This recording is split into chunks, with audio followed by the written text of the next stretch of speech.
So the Sorcery League through Ira's League Discord is about to kick off any day now, and people are testing, people are grinding games, trying to figure out which deck is going to be the best deck going forward in the Arthurian Legends meta. And I've got 4 more decks to show you guys today. These are decks that I've been testing, I've been fine-tuning, trying to figure out which ones have the highest win rate, the most likely chance to win against the widest field of possible decks that we might see in the meta going forward and constructed. But just a quick update on the decks that we covered last week. So I was talking about how I thought that Enchantress was going to be probably the better of those 4 decks. I kind of want to go back on that a little bit because Enchantress, I think, is struggling against the Archimago list that takes extra turns with the Crave Golem, Candlemas Monks combo. Now, Enchantress can win out in that match, but they basically have to not draw healing, which I don't see happening. So the Archimago list plays with 3 Divine Healings. It plays with the Ring of Morgan. It can recast Divine Healings from the Cemetery. It's very difficult for Enchantress to keep up with that. You can try to explode with Enchantress and deal a lot of damage all at once, but by the time you can do that, they're going to start taking their extra turns most likely and just combo out for the win. So the Enchantress list I think is struggling a little bit against that list. I would say that the Druid list also has issues, and with further testing of the Druid list, it's sometimes you can just not draw Drums of Doom, not draw Sylvan Splendor, not draw Narcotic Manuscripts, not draw the Salmon of Knowledge, and you just kind of peter out. You know, you're playing a lot of small minions. If you don't draw any draw spells, now it is uncommon. You know, most likely you are going to hit some of those draw spells, but I don't know. I really do not like even if it's a 5 or 10% chance of just petering out because you didn't draw, you know, your big hitters, the things that really, you know, drive the deck. That's too much for me. You know, like I want to win tournaments with these decks. And I think that you guys would like to win tournaments with the decks. All it takes is one game for you to not draw the thing that you want to draw, and you lose the tournament. So I'm going to move on from that deck at the moment. And if we want to talk about the Candlemas Monks deck, that combo, that can lose very easily to aggro to something like Witch. So I'm not like necessarily super excited about playing that one either. And to be honest, like I don't want that to be the best deck anyway. I don't want a deck that says, oh, you can't play your game, I can play my game, to be the best deck. I'm going to keep looking for something else. We already talked about the Knights deck too, having its problems with Bower of Bliss and playing against fire minions like Vile Imp that can just come out and just kill one of the Knights like no problem. And the fact that the Knights deck doesn't really draw a lot of cards in general. So I don't think that is going to be a contender for the best deck. We're gonna push on here, and I've got these new decks for you guys to look at here. We're gonna start with something I call Witchfire, and the name, if you are familiar with the video game that's coming out soon, it is in early access. This name is based on that video game Witchfire. It's a really cool game if you haven't played it. So the Witch says tap, player draw sight. Or tap, curse target avatar, choose one. Their spells cost 1 more to cast on their next turn. They lose 2 life, or they have -3 power until your next turn.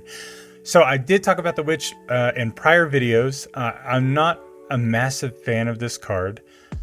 It feels like, even though you do have options, it still feels a bit linear. For one, the first ability just isn't going to come into play a whole lot. It's not going to be as useful as the second ability, where you're just causing your opponent to lose 2 life. The -3 power until your next turn, again, not necessarily that awesome unless you're playing Battle Mage or Avatar Verth. Then you're probably going to be using that ability quite a bit. I personally have not had a chance to play against Battle Mage or Avatar Verth with this deck. I just don't see anyone playing those 2 avatars a whole lot. So there's Count Tolstoy on Discord through TTS. He's playing Battle Mage. I'd love to test this deck against his Battle Mage deck. So far, this has been pretty good for me. Witchfire has been amazing. The only time I lost with this deck was when it was like my first game or first game. It was my first match. I think we did a best 2 out of 3 or something like that. And I lost 2 games, or I lost 1 game. I honestly can't remember because that was days ago. But that was before I added Summoning Sphere and before I added Jihad and a few other things. And even in those games, I had my opponent to death's door very quickly. I just couldn't finish it out. They were playing Archmago, and they just kept moving around, getting away from me. And that's why these cards were added. Some of these cards were added. We'll just start with Summoning Sphere right off the bat here. Very simple. You may summon minions to affected sites. Jihad. You may summon fire minions to affected sites. Allied fire minions occupying affected sites have +1 power. These are important because, for one, so yes, Jihad only affects your fire minions, but the majority of the minions in the deck are fire. The only air minions that we have are Highland Falconer, Hider Sprites, and Palaberry Bats. So the rest of them are going to be fire minions here, okay? And we can go over those in more detail in just a second. But I do want to cover also the Rift Valley. So Summoning Sphere, Jihad, and Rift Valley. These 5 cards make sure that you can get up against your opponent's avatar with your Violin. Genesis may deal 2 damage to target adjacent unit. With your Colicky Dragonettes, at the end of your turn, Colicky Dragonette shoot a projectile, deals 1 damage. With your Quarrelsome Kobolds, at the end of your turn, Quarrelsome Kobolds strike themselves or another target adjacent unit. Even if you want to make sure that you get that first hit on their avatar with this Monstrous Lion, like as soon as you play Monstrous Lion, you played on a Jihad or a Summoning Sphere, charge can't attack sites, but it can attack their avatar. So Monstrous Lion wants to be next to the opponent's avatar. Kobolds, Dragonettes. Dragonettes can shoot a projectile from a distance, so not as important for Dragonettes, but definitely Violin, definitely the Kobolds and the Monstrous Lion, so that we can make sure that we can finish out the game when they are on death's door. We need to be able to get that direct damage in. That's another thing that we can do that with is Lightning Bolt and Minor Explosion. These are really good cards for finishing the game out. Infiltrate can sneak a win in because you gain control of target enemy minion until it deals damage. Tap it and it gains stealth. So stealth units can't be blocked. Stealth minions can't be blocked when they attack. So you can get a win in with Infiltrate as well. So that is the reason why we have Summoning Sphere, Jihad, and we have the 2 Rift Valleys. The Rift Valleys can split apart your opponent's sites and put your Rift Valley right next to them. So it's really good for exactly what we want to be doing. We're only playing with 2 Summoning Spheres because I don't want to get my hand clogged up with a bunch of Summoning Spheres. Yes, you might not draw it until really late game, but it's not all that important. It'll slow you down a little bit if you don't have Summoning Spheres, Jihad, or Rift Valley, but that's okay. There are a lot of ways that we can then interact with our opponent's minions that are trying to block, and we can still get in the damage that we need to get in. So the artifacts here is very, very straightforward. We don't play with cores. We don't play with Fillstone, Philosopher's Stone. We're not interested, because we're not drawing a lot of cards, because we're playing Witch. I am not interested in playing cards that when I top deck them, I'm going to moan. I don't want to be, man, why did I top deck this card? I want to avoid that as much as possible. So Ring of Morrigan, most of the time we're going to be very aggressive with our minions. So our avatar is just going to be tapping to, make our opponent lose 2 life, staying on the back row. So yes, Ring of Morrigan isn't going to be as good in this deck as it might be in some of the other decks, but it is still so powerful that it's included here. You can finish a game out with Ring of Morrigan, especially, you have the ring, maybe you have Blink. That's why single Blink is in here for things like this. or for, you know, something like kobolds or any number of other minions. But blink on your avatar with the Ring of Morgan, all of a sudden you're close to the opponent's avatar, and you can finish out the game just by casting a spell, because the bear has, whenever this unit casts a spell, they may deal 1 damage to target nearby unit to have you gain 1 life. So that's just great. And if for some reason you go up against Witch and you're in the mirror match and you have a ring and they don't, that is a huge bonus to your success rate in that match. Maddening Bells.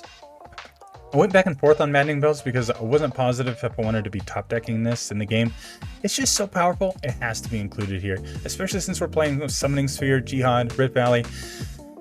We're going to be putting our minions over there on their side of the field, right? We're going to be getting aggressive. You know, the reason why we added a few towers here. We have 2 dark towers, we have a gothic tower, we have 2 lone towers. So there are 5 towers here to try and get us a turn 3 Maddening Bells. Because a turn 3 Maddening Bells, and let's just read this real quick. Spells cast by a nearby spellcaster cost 2 more to cast.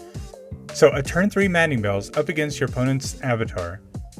And if your opponent's avatar is Archimago or is Enchantress, something that's trying to play with control and deal with your minions in a timely fashion, in an orderly fashion, in a Poison Nova type of fashion, Maddening Bells will prevent that from happening. If your opponent has to spend a turn spending 4 mana to cast a Disenchant or Dispel to take care of Maddening Bells so that they can move on with casting more spells the next turn, that's already setting them back a turn. Yes, we spent a turn casting Maddening Bells, but that benefits the Witch more because the Witch is fine getting to the point where she can start tapping to deal 2 damage every turn, or to cause the opponent to lose 2 life every turn. So the whole goal here with this deck, by the way, I'm not really wanting to draw 5 sites if I don't have to. We do have 1 5-drop, 1 5-mana spell in the deck because it's bonkers. It is a unique magic to level the playing field. It says destroy everything unique or elite in the realm. This is Peasant Revolt. We are very, very heavy on fire, so I feel comfortable with 3 fire threshold here. This thing can just obliterate the field if you're playing against, say, the Monks combo or really any 3-color deck. They're going to be playing with so many elite and unique sites that this thing is probably going to destroy 3, 4, maybe even 5 if you're lucky of their sites. And maybe it kills Merlin and their ring and their Fillstone or any of the cores that they're carrying. Anything. The fact that it can hit sites and artifacts and minions, it's crazy. And auras even. Like you play this against Enchantress and take out their Abundance, Silence, Atlantean Fate, whatever. Well, you're probably not playing this if they cast Atlantean Fate on you. But the point is, it's just a great comeback card. If you're playing against control and you're down bad, boom, you just obliterate their field. It's amazing. Meanwhile, we do not play a whole lot of elite and unique sites or even elite and unique minions in this deck, so it doesn't really touch us much. It can take out our Jihad if we have Jihad down, but if we have Jihad down, we're probably winning anyway. It can take out the ring, that's annoying. Can take out Maddening Bells, but again, if you're playing Peasant Revolt, you're probably down bad, so you probably don't have ring, and Maddening Bells is probably not out either. So moving on to the minions here. Highland Falconer is really good. We have 2 Palaberry Bats that it can grab, and we have 2 Sacred Scarabs that it can grab. Highland Falconer says, Genesis, you may search your hand in spellbook for a beast with airborne and mana cost 2 or less, and summon it here, shuffle it if needed. So yeah, Highland Falconer, it's just, I like having these 2 options here. I like being able to turn 1 Summoning Sphere, turn 2 play Highland Falconer, and then drop like a Sacred Scarabs on their head, because it'll deal 3 damage when it dies. If they try to take care of this Scarabs, it'll deal 3 damage on the way out. Having the Palaberry Bats here, just for options. If your opponent has a Root Spider underground, and they're keeping your minions from attacking, or maybe they're tying up a couple of your minions, which happens a lot. You pile up your minions that are coming in hard, coming in fast, and then they just Root Spider underneath it. Well, you can get a Palaberry Bats, play it underground, go after their Root Spider, boom. Free up your guys. So very cool minions here. So the spice here is Hider Sprites. Genesis, name a spell. Spells with that name can't be cast until your next turn. We do have ways to look at our opponent's hand to make this card very good. One of those ways is our next minion here, Swivin Scout. 2 mana for 2 power, movement +1. Enemy avatars within Swivin Scout's range of motion play with their hands revealed. So really cool. He has +1 movement. So you have him 2 spaces away, 2 steps away from your opponent's avatar. They're going to have to play with their hand revealed. Just knowing what your opponent has in their hand is good, and that's good enough. That's really good information to have. That can determine where you play your minions, where you play your sites, how you attack, how you block, whether you draw a site or draw a spell, etc. And like I said, just to recap, the Witch really doesn't want to be drawing really only wants to draw like 1 site for the whole game, unless you get Peasant Revolt. Then maybe you'll draw that 5th site. Yes, anyway, Swivin Scout, revealing the hand. We also have 3 lookouts here. Genesis, look at each opponent's hand. This is a site. We did have 4, but we took 1 out so that we could add another tower. I really like the towers here. Usually you're like turn 1 fire site, turn 2 fire site, and then turn 3 tower. And tower means that you can get out Sarakan Raiders, you can get out Monstrous Lion, you can get out Maddening Bells, you can get out Infiltrate if you need to for whatever reason. I like having that option to drop a 4 mana spell if your hand is clogged with 4 mana spells, especially for some reason you had a bad mulligan. Okay, so yeah, look out. Swivin Scout, revealing your opponent's hand so that you can lay down that Hider Sprites and name that Poison Nova. The only way that they can get back in the game, they have to play that Poison Nova or that Arcane Barrage. Boom, you name that card. You name that Earthquake. You name whatever they have in their hand that is going to cause you problems. And that means you're 1 step ahead. You've made them almost skip a turn. That's huge. So Hider Sprites, awesome card in this deck. Violamp, it deals 2 damage when it comes into play to an adjacent unit. 2 for 2. Enough said. Warhorse, charge, may carry an ally. This is really cool because sometimes you'll want to carry your avatar forward so that then you can Minor Explosion.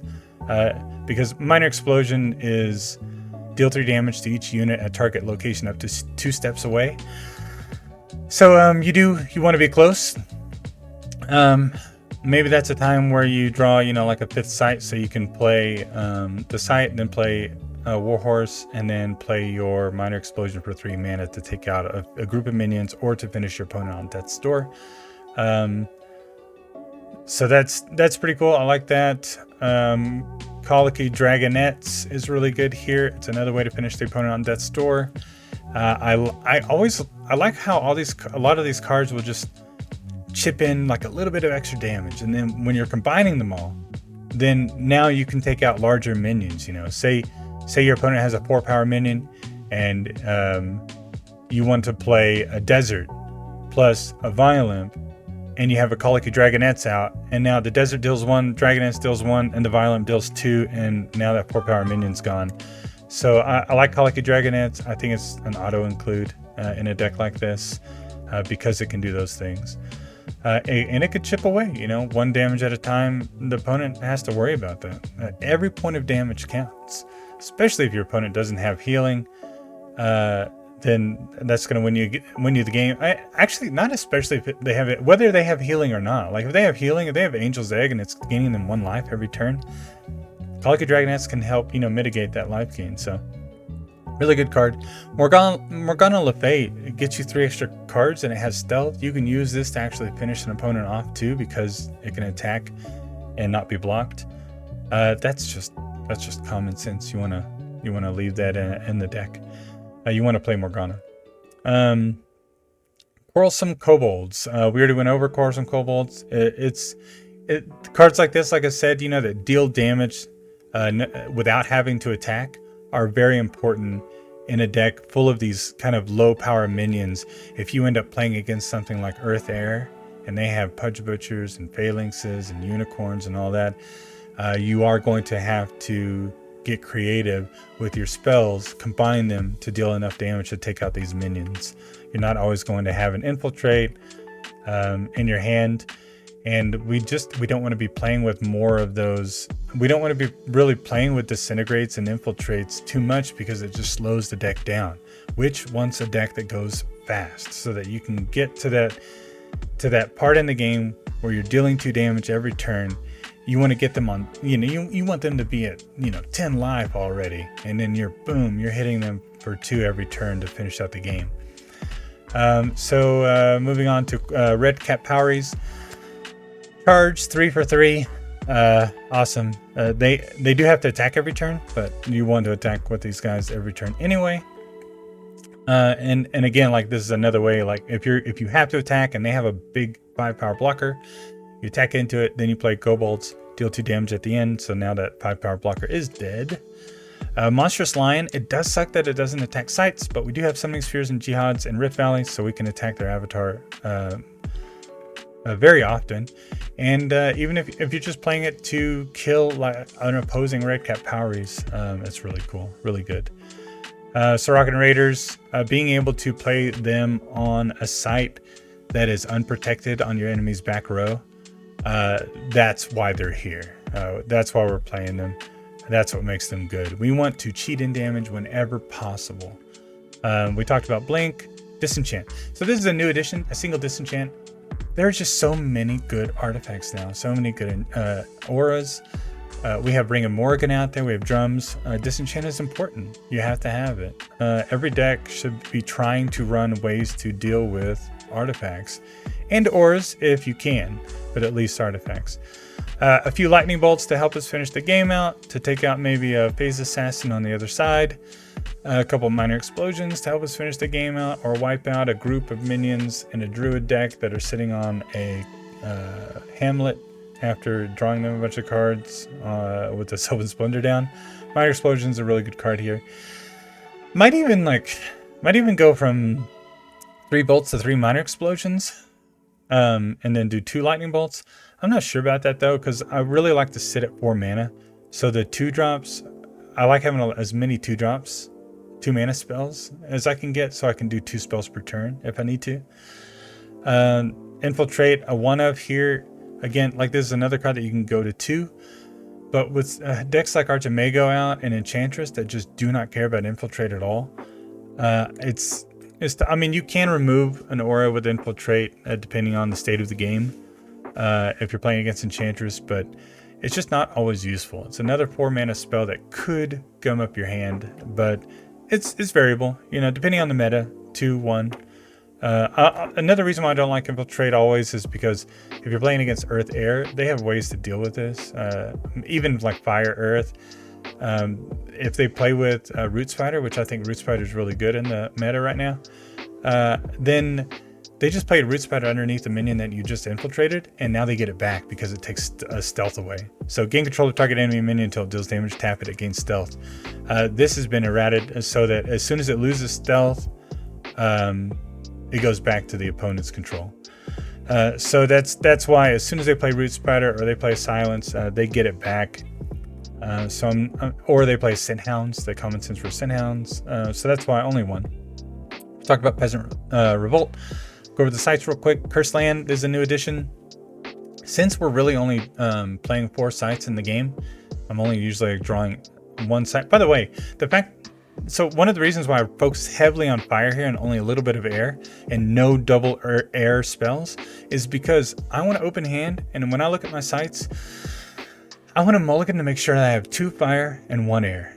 And I'm only going to draw 1 more site the rest of the game, most likely. So I really don't want double air, along with the double fire and triple fire. The triple fire is already pushing it, but it's worth it for Morgana and Peasant Revolt. So double air is it just doesn't go in the deck. It's too likely that you lose the game because of threshold issues. So Cursed Land, normally not a great card, but because we're not playing a whole lot of sites, we can play this Cursed Land last, or even like second to last, and then we never take a hit from it ourselves. And our opponent, if they're playing something like Death Speaker or Geomancer, or they're playing even Archimago, ones that put out a lot of sites, then they're going to be taking hits from this card. So that's why Cursed Land is here. We got our towers, a single forge. I did have more forges, but sometimes it was hard to line up the lance with my minions because they're coming in with charge. Or, you know, I'm playing my minions on curve. I like it here. It's just a one of, just in case, you know, you get that one lance up to help you against, say, a Dapple Vampire. Maybe put this on a 3-power minion and all of a sudden now it's 4 mana. I'm sorry, it's attacking for 4 with first strike, so the vampire can't block. I did have a game where I used a treetop hideout to give one of my minions stealth and then give him the lance from the forge, and my opponent couldn't do anything with the Dapple Vampire. So that was cool. I think that was crispy waters. I'm looking at you, buddy. Sorry about that. And so moving on to 3 funeral pyres. These are important because of Archimago, being able to banish spells, magic from the cemetery. Also, Death Speaker, being able to banish the minions. There's our towers. We got the lookouts, poison well. You'd be surprised how sometimes you can really get 3 damage off with this poison well. Even 1 damage off is fine. Like playing it and just dealing 1 damage is enough with Witch. 2 damage is, you know, kind of where you want to be, especially since Witch is dealing 2 damage every turn. You want to keep it even, but even 1 damage is good with poison well. 4 deserts here to help. I'd love to be running more deserts, but there's just all these other fire types are just so useful. It depends on the meta though. If the meta somehow turns into a bunch of BP minions, we'll have to run deserts to help us remove those BP minions if we're playing this deck. A couple Rift Valleys to get in close to our opponent's avatar. River Flame to help with positioning for Minor Explosion, but also to help us with taking out the root spiders. So we don't have a lot of ways to take advantage of that. We can cast Minor Explosion underground. We can cast Infiltrate underground. That's about it here. Like you can add more to that, but it's only 3 spells in the deck really that they can take advantage of River Flame, and that's a shame. But if it lines up right, you get the river, you get one of these spells to take out a submerged or not submerged, a burrowed minion like the root spider, then it could be worth it. So for now, it's in here. I think that you could take this out though. You could take out River of Flame, especially since we're playing Peasant Revolt, and Peasant Revolt will kill our destroy our River of Flame as well. Could be something that comes out, but I like it. It also, when you have a River of Flame out and your opponent's trying to play burrowed minions, it forces them to like steer clear of the River of Flame, so that's cool too. We have a few ruins to help us with Threshold, a smokestacks, and then the 2 treetop hideouts. So smokestacks might look a little bit weird because we're not playing out that many sites, so it can turn off all of our cool sites too. It's important when there's just so many good sites in the format right now. Even if all it does is turn off your opponent's towers, you know, for ramp. That alone is worth it. But if you're playing against Druid and it's turning off their Hamlet, that's amazing. There is Trollbridge now in the format. If it's turning off Trollbridge, that's amazing. If it's turning off Babbling Brook, that's amazing. Gnome Hollows, Sinkhole, Roots, so many good sites. Smokestacks is just a necessity.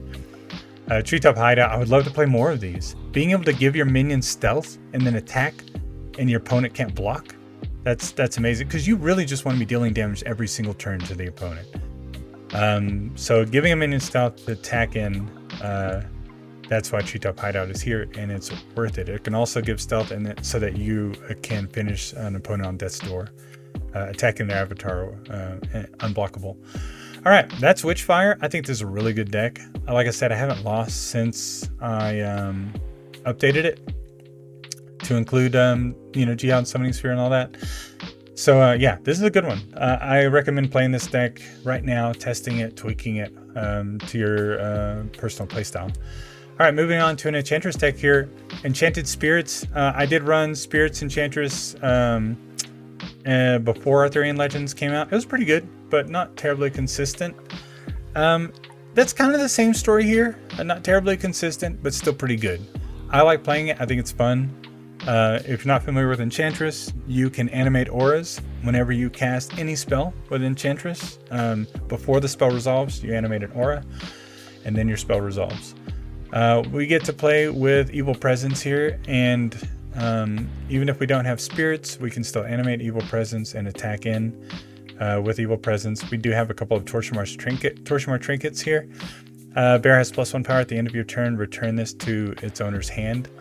I like it with Evil Presence. Evil Presence, you may summon spirits to affect the sites. When you summon a spirit here, give it a charge and return Evil Presence to its owner's hand. I like this because you can have Evil Presence out. You can play, on the next turn, you can play Torchmark Trinket, animate Evil Presence, attack with Evil Presence for 3. Okay, then you play, say, Castle Haunt or Headless Haunt or Shade. These are all 3, these are spirits that cost 3 mana. You play the Phantasmal Shade. This can be on turn 3 with a tower.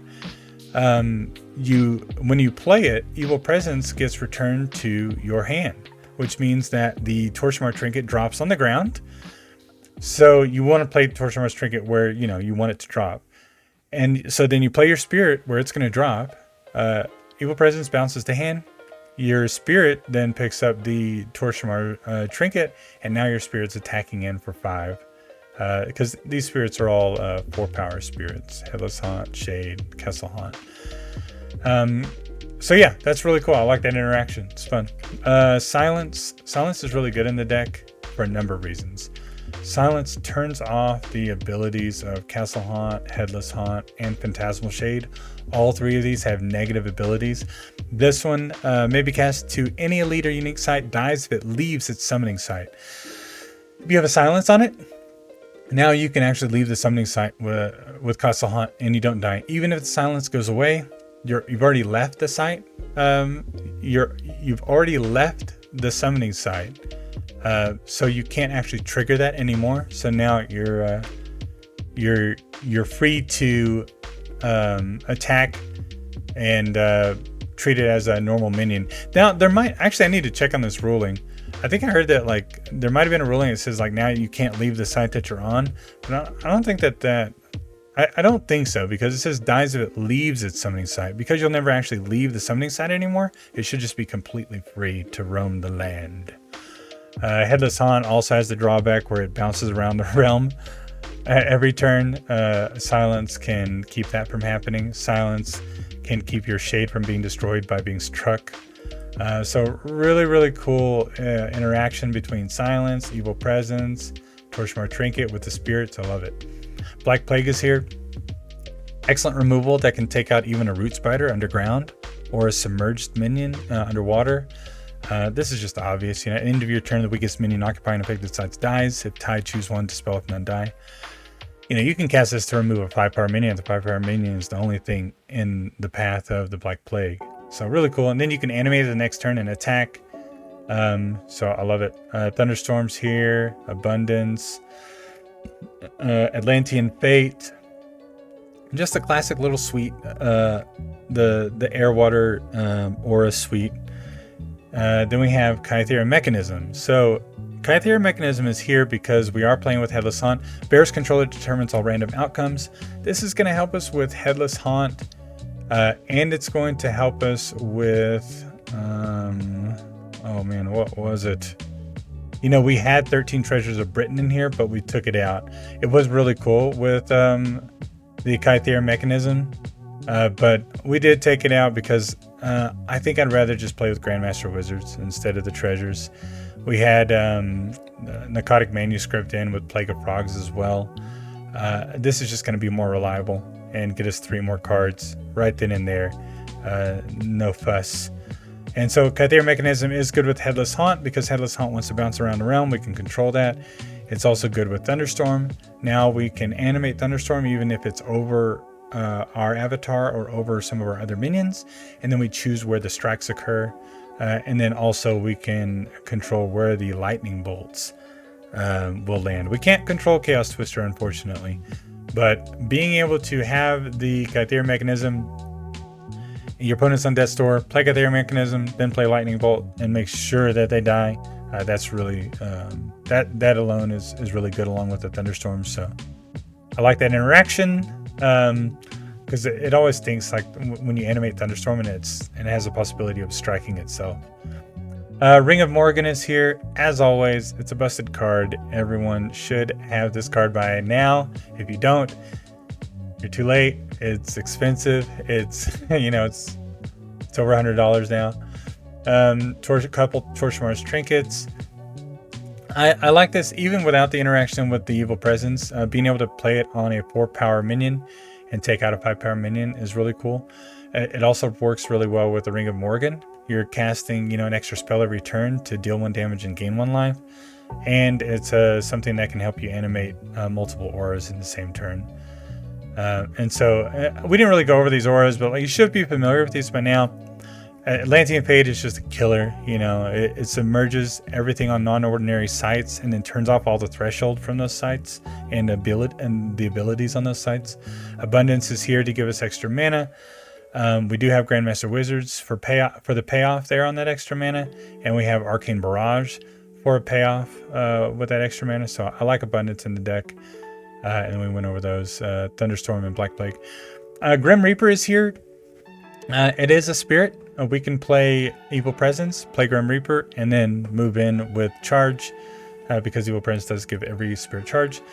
Grim Reaper is cool because sometimes your opponent's playing a wolf deck and you just want to take out all the wolves in their entire deck.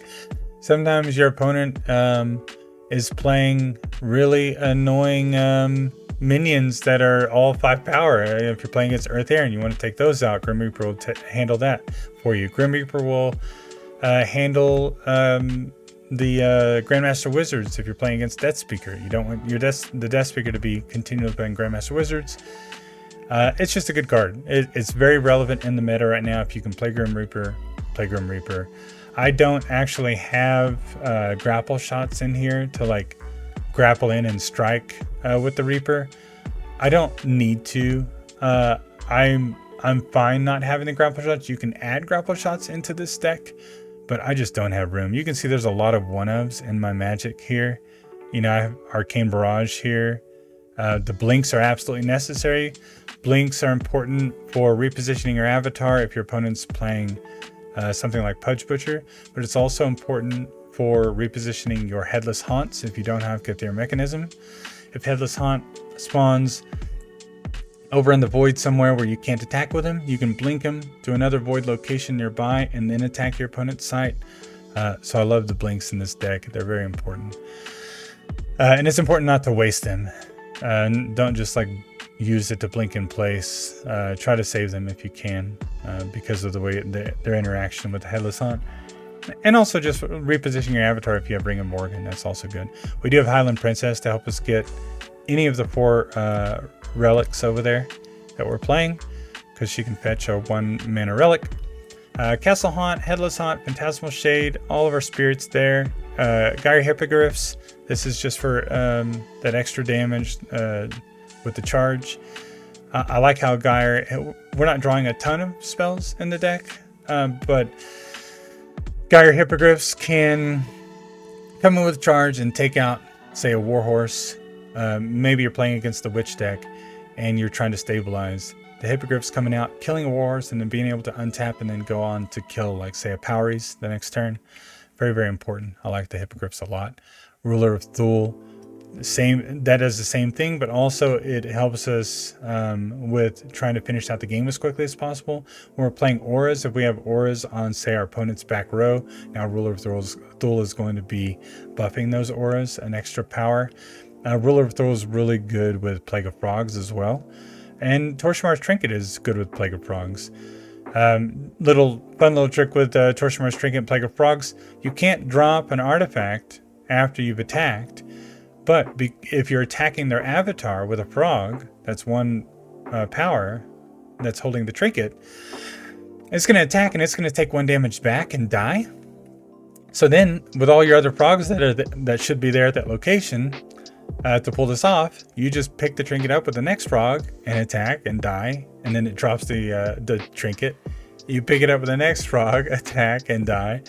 So, Plague of Frogs with Torchmar's Trinket means you can get in 7 damage right there on the spot, which I think is fun.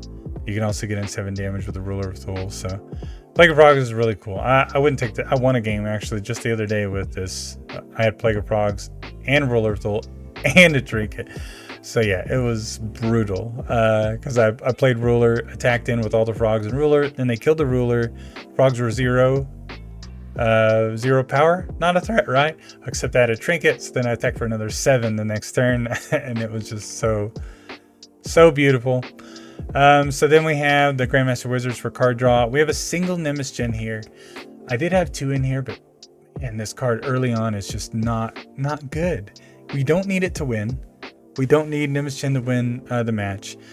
It's nice to, if it pops up on time, great. You can play it with Evil Presence. We only have 3 Evil Presence, 1 Nimbus Gen, and a big 50 card deck, spellbook.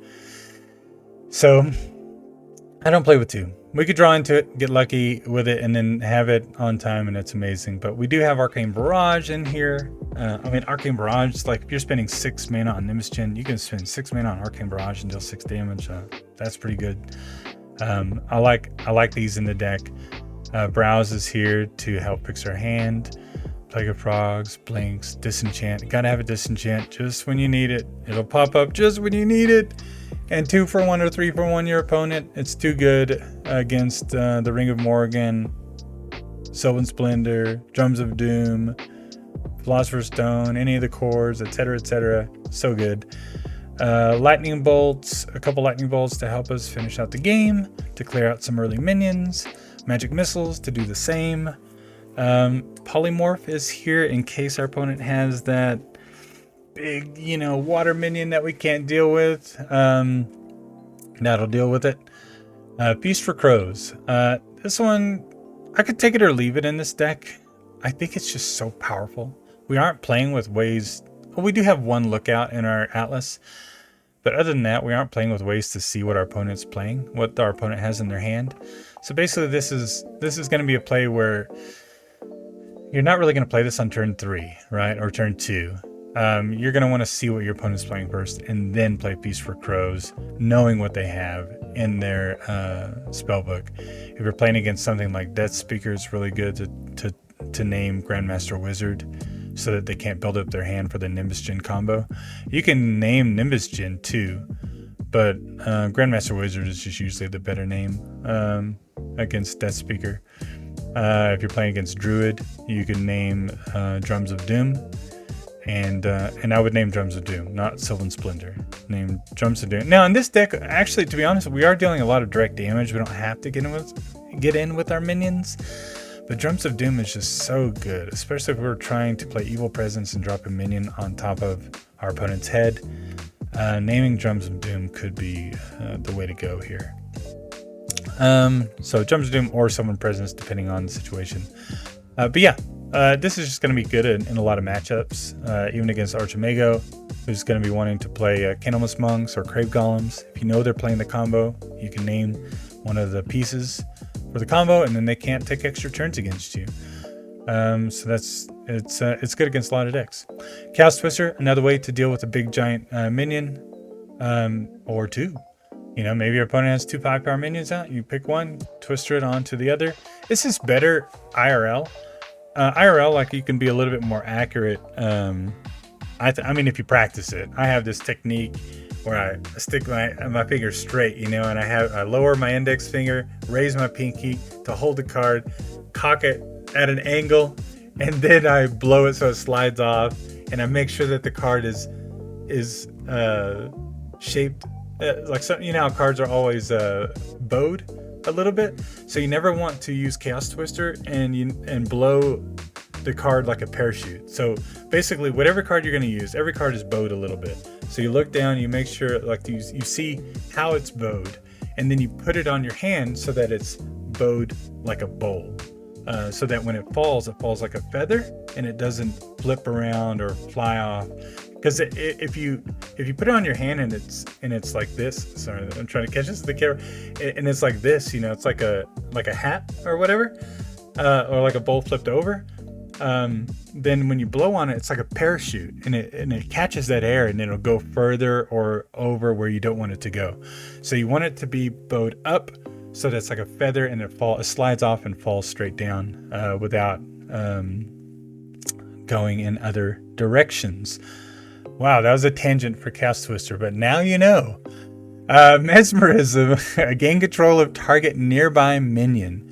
So yes, it does take 4 water threshold, but if we can't play it here, then we can't play it anywhere. We do have 3, 6, 9, 10, 11, 12, 13, 14, 15, 16, 17 water threshold here with 3 floodplains to boot. So I have played this a couple times already in games, and it has been killer. I played it on a great old one. I'm so sorry for doing that to you, but I had to. I played it on a great old one and smacked for 16 the turn after they played great old one. And that was just crazy. Mesmerism was really, really good. I think that's enough said. Ball lightning. So I have a 1 of in here. I had 2 in here, but sometimes it's a little bit awkward. It doesn't really pay off to be paying 5 mana for 4 damage if there's nothing else to hit. Or maybe you get another 2 damage to your opponent's avatar. I do like it as a 1 of here. It's a really cool spell, and it's very useful and versatile. So I'm playing with 1. I want that extra damage. I want to be able to maybe clear blockers out of the way too. If my opponent has a few little guys out, maybe they're playing Earth and they have a lot of soldier tokens out. Felt like this. Even against Druid, it can clear out several minions that they're trying to throw out really quickly. All right, so that's all the spells. We do have a single annual fair in here to help us with some of these 3 threshold, 4 threshold spells. The Babbling Brooks are amazing here. We also have the Troll Bridges, so we have 6 defensive water sites. Really, really awesome to be able to play those now with Enchantress, both this version and the 3-color version. Cloud City. It's not as useful here as it is in a lot of other decks, but it's still good to be able to move your avatar around, especially if you get Ring of Morgan. Maybe you want to get to a different position with your disenchant without having to move and skip a site drop. Maybe you want to get to a different position for Ball Lightning, Arcane Barrage. I like this card a lot. And since we're in 2 colors, air and water, we should play it. We got our towers in here. We got 6 towers in here to help us get our top end out earlier. We got the floodplains. This can help against Root Spiders Burrowed. Also, we do have Joyous Guard. We did have to add a couple with Joyous Guard and Color Out of Space just so we can get more of this lighthouse effect. You know, we really want our threshold on time. You can see our deck is full of double threshold, triple threshold effects. We even have Merlin's Tower in here, which requires 2 other air already out. So, and then we have Tadpole Pool, which requires 2 other water generators already out. So it's important. Annual Fair, and then also playing Joyous Guard and Color Out of Space so that we get our threshold. It's important. It sets us up for failure if our opponent plays Peasant Revolt. Maybe that will become a major meta-defining, play going forward. The Peasant Revolt that destroys all elite and unique permanents in the realm. We'll see what happens. But for now, we're playing with several of these unique and elite sites. We have our lookout here to look at our opponent's hand. This is pretty useful. This could be a tower, could be observatory. I think it's important to know what your opponent's playing. It helps you make good plays, power plays. Merlin's Tower can be amazing with Arcane Barrage. It's not there isn't a whole lot else. Like you can use Merlin's Tower to cast Chaos Twister. You can use it to cast Mesmerism. There aren't a ton of things that you can use it for, but when it comes in handy, when it actually does its thing, it's amazing. So we are putting it in here. We have the Mirror Realm in here. We have a lot of cool sites to copy. Unfortunately, the towers aren't great to copy, but the rest of them are good. 2 Perilous Bridge to help stave off that aggro plan from the Witch and other aggro decks, like the Druid Aggro deck I'm going to be talking about here in a second. Tadpole Pool for some extra frogs. Color Out of Space, Troll Bridges, Undertows. Undertows are just really good at repositioning. I thought it was really funny. Earlier today, my opponent played a submerged minion with an Angel's Egg on it, and I undertowed their minion, holding the Angel's Egg under my site, and then played a Silence to kill their submerged minion. So then it was my Angel's Egg because it was under my site, giving me life every turn. All right, so let's move on to Druid Aggro. We went over a Druid deck last week that is 3 color. This is 2 color, fire and water. We're focusing on charge. We're focused on some charge minions. We got the 2 horns back. And we're just we're not really trying to do infinite combos or anything like that. We're just trying to kill as quickly as possible here. So let's go over this. This is pretty self-explanatory stuff. We got the Sylvan Splendors, the Atlantean Fate. We're not playing Earth or Air, so we can't play Dispel or Disenchant. So we have to play Just a Rock here. It's just a one of. It has been a dead card in my hand several times already, unfortunately. But when they have Ring of Morrigan or Drums of Doom and you have Just a Rock, you'll be very giddy. And so it's in here for now. I love it because I don't love it, actually. I don't know why I said that. I like it in the deck because we can't play with Dispel or Disenchant. Otherwise I wouldn't be playing it. We have the Ring of Morrigan. The horns are here for the charge. Drums of Doom for the combo with the Druid, because when the Druid flips and you have the drums, they take 1 damage when they get near you and die. Minions, that is. Let's go over these minions real quick. Pit Vipers, Porcupine Pufferfish. We have a bunch of 1 mana minions here so that we can really take advantage of Sylvan Splendor, because the Sylvan Splendor will draw cards, and then we also have the Hamlet that makes ordinary minions cost 1 less. So we can drop, if we have the Hamlet out, drop the Sylvan Splendor, drop a bunch of 1 mana cost minions for free, and draw cards right off the bat before the Sylvan Splendor can be removed or just from an attack or a disenchant. That's why they're here. We just have a single Porcupine Puffers and a single Pit Vipers, in case maybe they have a Root Spider or some other water thing. Maybe they have a Root Spider underground, you want to use Pit Vipers to go after it. Maybe they have a shark in the water and you play Pufferfish to immediately kill the shark, because the shark will come to fight it. So that's why those are here. We have the 2 power 1 mana drops in both fire and water, the Raw Dromedary and Swamp Buffalo. A couple of beasts here to also trigger Sylvan Splendor. These guys have lethal, so it makes them gives us a couple of extra ways to deal with large minions on the other side. Violence are always amazing. They don't trigger Sylvan Splendor, unfortunately, but they're just really good at keeping your opponent's aggro in check. So I like them. I love Vile Imp. Whenever I can play Vile Imp, I'll play Vile Imp because it's so good. Now, I will say that in this deck, you can make the argument that because they don't trigger Sylvan Splendor, then it should be some other beast. But so far, I've been liking it, and this deck has been doing well. Warhorse for the charge. Accursed Albatross. So Accursed Albatross is a cool little addition that I put in both my Druid decks, because it says that when a unit kills Accursed Albatross, kill that unit's other allied minions it's nearby. Because we're playing with Horn of Caerleon, we can cast Accursed Albatross, give it charge, and then attack an enemy minion, and then kill all of the other minions that they have nearby. Seems really cool to me. It's a beast, so you can get a Sylvan Splendor trigger off of it. We are playing in a format where people are dumping a lot of small minions out, or maybe they're playing with guards, the new Earth spell that puts out a lot of 1 power soldier tokens. So Accursed Albatross helps in those matchups. There are 2 here right now. I've loved it so far. It's not been a dead card yet, so that's why I have 2 in here. I put 2 in to test it, so I make sure I get them. It could go down to 1 at some point, but for now, it's been coming on time, so I like it. Luckbog Cat for some aggro, 4 power, big beefy cat. Morgana for the card draw. Power for the charge. Ribble Boggart.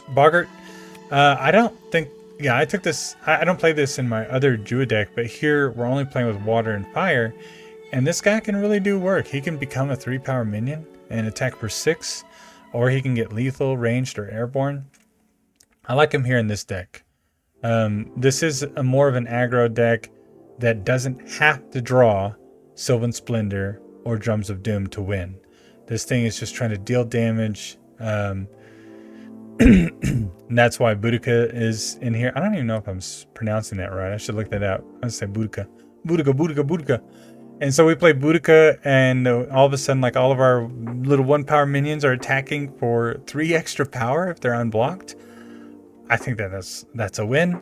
I think it's really cool. It does take 3 fire threshold, just like Morgana and Peasant Revolt. So we have 3 spells that require 3 fire threshold. And then we have Fields of Camlin in here too. 1, 2, 6, 7, 8, 9, 10, 11, 12, 13. Only 13 fire sources in the deck. That's not great. It's dangerous to play with only 13 fire sources.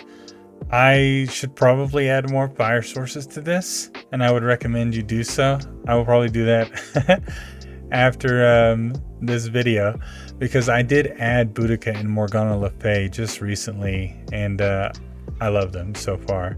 But yeah, this is probably too low on fire. Usually, I kind of want at least half of the Atlas to be able to provide fire, so we'll probably take out some rivers. But Monstrous Lion is here for the charge. Ruler of Thule, Questing Beast. These are self-explanatory, big beefy dudes. Questing Beast is cool because it can finish the game, finish the opponent off on if they're on death's door. There aren't a whole lot of ways to do that in the deck. Getting stealth and being able to get in there. Same with Infiltrate. That's nice. So we have Minor Explosion to help with that too. But yeah, not a ton of ways to finish out the opponent on death's door here. But it's still a very fun deck that's been doing well. So I could see some tweaking. I could see some changes here and there to make this a very, very, very viable deck. So we have some rivers in here to help us get to our engines, to help us get to our better minions. We have Babbling Brooks to stall out any kind of aggro coming at us. Babbling Brook's cool. Like, yes, it can disable your own minions, but if you play it, like, say you have your minions on the left side, you play it on the right side, and you're disabling minions of the opponents that might have been able to move and block while you were attacking on the left side because they put their minion in the center. Then Babbling Brook is really, really good, and it can also stave off a Nimbus Gen against Death Speaker if they're trying to combo on you. You play Babbling Brook, and now they can't use the Nimbus Gen's ability if they drop it on your head. So it's a good card to have in here. We also have Troll Bridges in here to help keep away attacks early so that we can get to our larger hand sizes. So there's a bonfire here. It's just an extra thing to deal with, say, lances. Maybe you're playing against Battle Mage, and the Battle Mage has Flaming Sword. This bonfire is here because really there's not much else I can put in. This could be a desert pretty easily. But for now it's bonfire, just so that we can test out different newer sites from Arthurian legends. Bower of Bliss, this is self-explanatory. We don't have a lot of mortals in the deck. We only have Morgana, Boudica, and I believe that is it in this deck. So I'm not too worried about turning off my own minions. Meanwhile, if we play against Knights or Death Speaker, Bower of Bliss will be just a game-winning site placement. So Fields of Camlin, same thing. It could hurt us, but when we need it, we play it, and we can control when we play it. So Fields of Camlin is here to turn the tables on an opponent, especially if you know you have Fields of Camlin and you just kind of like hold your minions back, and it's an aggro matchup, and boom, you play your fields, and then you play out all your minions. It's just amazing. It creates this one-sided, flip turn of the tables in the tempo. A single floodplain here to help with Threshold, the Forges. Forges with the lances, they're really cool. Being able to play with all 4 forges here has been fun. Being able to play Forge turn 1 and then get Tawny out and then give the lance to Tawny has been really fun, because remember, Druid, every time you play a site before you flip Druid, you get a Tawny if you don't already control Tawny. So yeah, turn 1 Forge, give Tawny a lance is really cool. Now all of a sudden Tawny's attacking for 2 against, say, bats or something that's in the air on the opponent's side. So I like that a lot.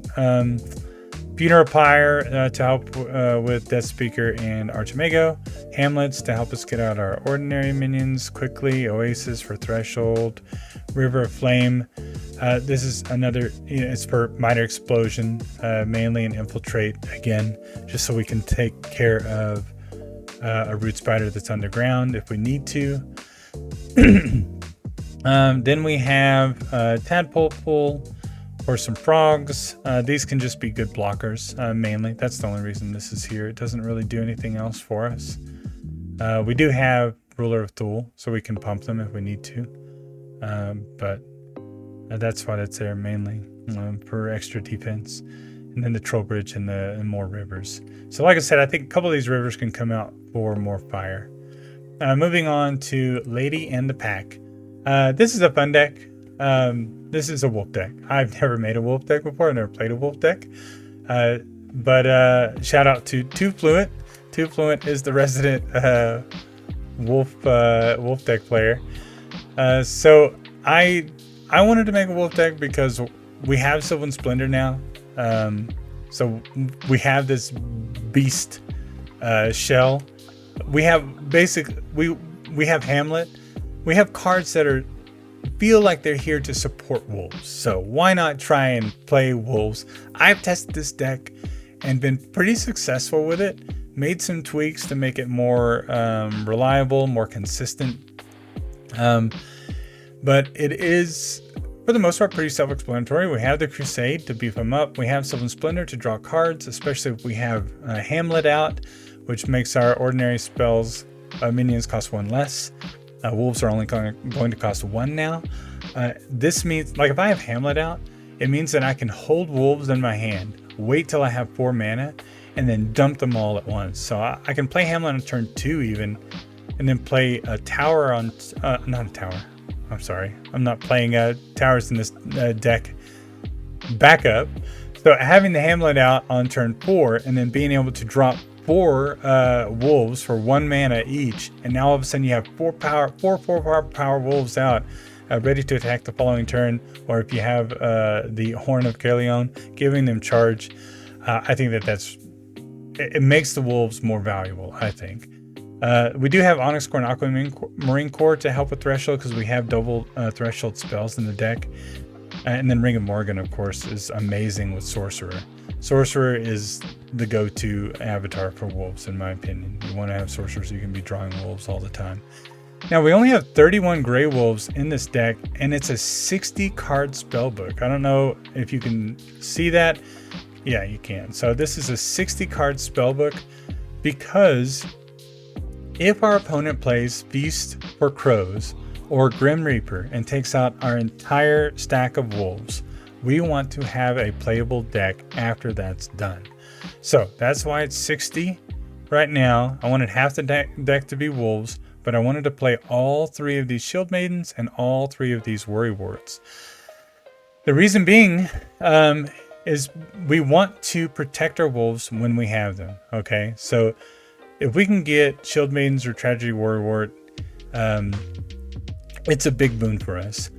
Archimago is a problem though. I played against Archimago recently. I had 2 of each of these in the deck and it wasn't enough.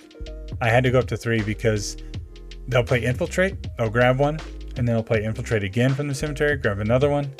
We have to be able to get these consistently and protect our wolves from magic damage, from something like Poison Nova, which will just take them all out in one fell swoop.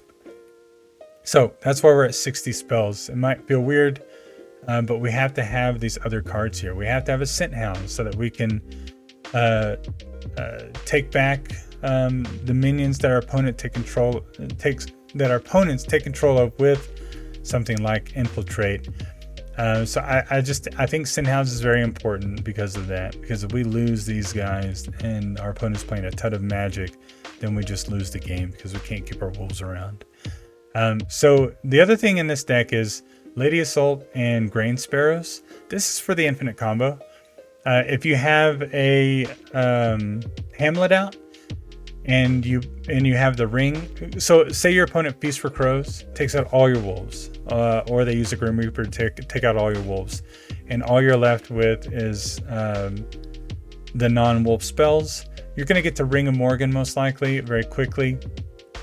If you have Ring and you have Lady Assault and a couple of Sparrows, you can, and you have Hamlet that reduces their cost by 1, you can sit there and play them infinitely and gain infinite life, well, up to 20, of course. And if you have Horn of Caerleon out, you can also attack with them every time you play them. The reason being, we went over this last week, but when you cast a spell with Ring of Morgan, you deal 1 damage to one of the birds, one of the sparrows. And if you have Lady Assault nearby, it comes back to your hand. Then you play that one back out, deal 1 damage to the sparrow that you just played, return that one to hand, and then you play that one back out, and you just keep playing them out for free on the Hamlet and get all of that healing and potentially even attacks. And I did do this whenever we played against Archimago deck. I was able to draw out the rest of my deck after I got feasted. They cast Feast for Crows twice, took out my Shield Maidens, took out all my wolves, and then I was able to do this combo to come back and win the match. So that was really cool. And another thing we have in the deck is Pendragon Legacy. This can return Lady Assault or the Ring from the cemetery back into the library or in the spellbook if we need it, if we played them like early on, and then our opponents cast Feast for Crows on us. And so now we get our Pendragon Legacy, return these things back to our very small spellbook, and then redraw them. That's really cool. We have a couple common sense to help to get to Dispel, Bury, Duel. Duel is a way to finish out the game. There aren't a whole lot of ways in the deck to finish an Avatar on Death's Door. Duel and Snowball are those ways.